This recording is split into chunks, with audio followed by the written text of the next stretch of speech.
Manchester United will be bidding to take another huge step towards securing Champions League football for next season when they welcome Brentford to Old Trafford on Monday night.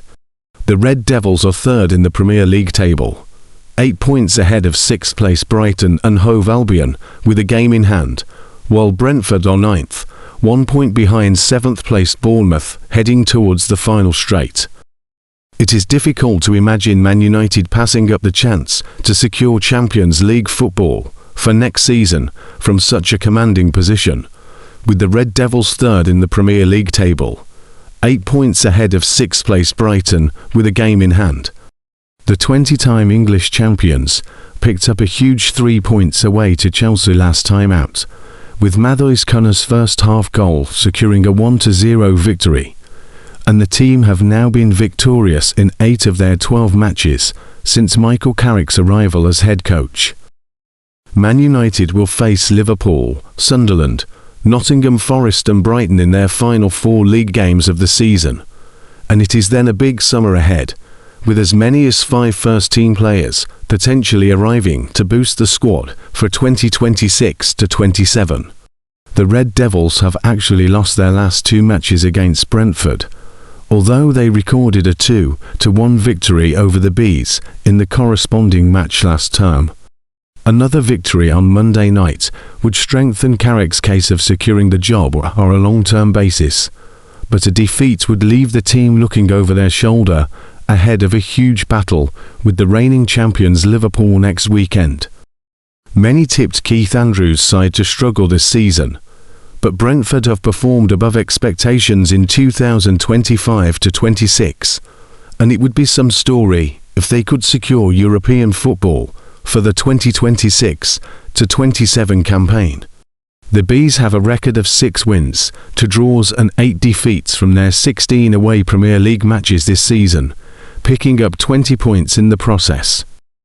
Brentford have some very interesting matches to end the campaign, facing West Ham United, Manchester City, Crystal Palace and Liverpool in their final 4 games,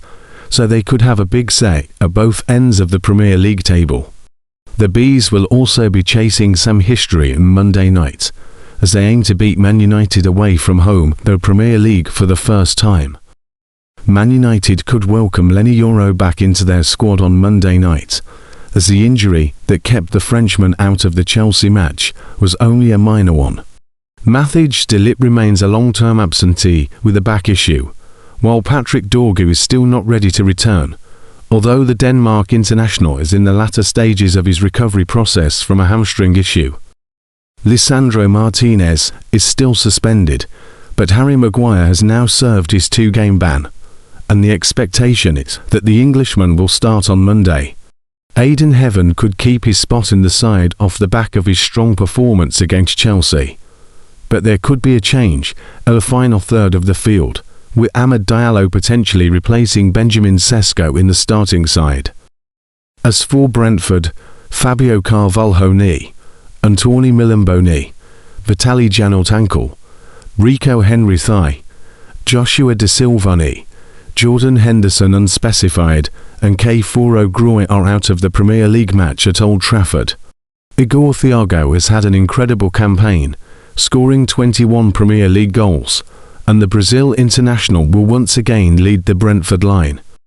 Head coach Andrews could name the same side that took to the field for the first whistle against Fulham last time out, including a spot at right back for Michael Caode, who has had an outstanding season for the Bees. Man United host Brentford on Monday night in a game which is vital to both teams' European aspirations. The Red Devils can pull 3 points clear of Liverpool, but more importantly, 11 points clear of Brighton, who are currently sitting in the Europa League qualification place. It would mean the Seagulls having to win all 4 of their remaining games and United to lose theirs, assuming Liverpool and Aston Villa also won at least once, to stop Michael Carrick from leading his team into next season's Champions League. Having lost last season's Europa League final to Tottenham, scarcely could the direction of the 2 teams competing in that match be more polar opposites. Brentford are themselves on the cusp of a maiden European campaign, after 134 years, with Keith Andrews guiding his side into 9th position at the start of play. That puts the Bees just 2 points behind Brighton, and only 1 behind Bournemouth, who would play in the Conference League, as they remain in 7th place by the end of the 2025-26 campaign. The West Londoners are unbeaten in 6 league games, with their last 5 all being draws, whilst United have lost 2 of their last 5, winning 2 and drawing the other. Intriguingly, Brentford have scored at least 3 times against the Red Devils in the last 2 games, winning 3-1 at the G-Tech Community Stadium and the reverse fixture earlier this season, and 4-3 at the same venue last season. Those 2 defeats were more than the Red Devils had lost in the previous 11 meetings W8, D2, L1, and if Brentford were to do the double over them, it would be the first time they'd managed the feat since the 1936-37 campaign. They'll have to work hard to keep out the hosts, given that United's current 21-game scoring run is the most consecutive games they've managed to find the net in since Sir Alex Ferguson's final season at the club in 2012-13, when they scored in 23 successive matches. It's also been almost a year since they've lost consecutive home matches, though Brentford haven't been behind for a single minute in the last 6 Premier League games, since losing 2-0 to Brighton in February. Coimhin Kelleher has managed to keep 9 clean sheets so far for the Bees this season, with Shay Given being the last Republic of Ireland goalkeeper to reach double figures when he managed 10 for Man City in the 2009-10 season. Bruno Fernandes has long been United's talisman and currently has 18 assists to his name. With 5 games left of the current campaign, including this one, he has a chance to equal or even beat Mesut Ozil's 2015-16 total of 19, or the record 20, held by both Kevin De Bruyne, 2019-20ths, and Thierry Henry, 2002-3.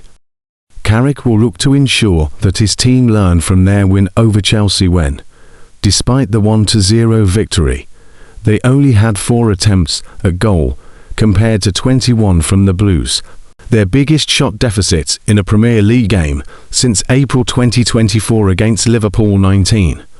with both teams having let in 45 and 44 goals respectively in the league this season, too. Another high-scoring encounter isn't beyond the realms of possibility. Igor Thiago is a clear threat to the hosts with 21 goals already to his name, whilst former Brentford man Brian Mbeumo and Benjamin Sesko joint top scorers for the Red Devils this season with 9 goals each. Thiago has also had the most total shots for his team, 76 in 25-26, and the most on target, 39. Matheus Cunha's total of 78, of which 30 were on target, mark him out as a player to watch, particularly if Bruno can pick him out, as he did at Chelsea.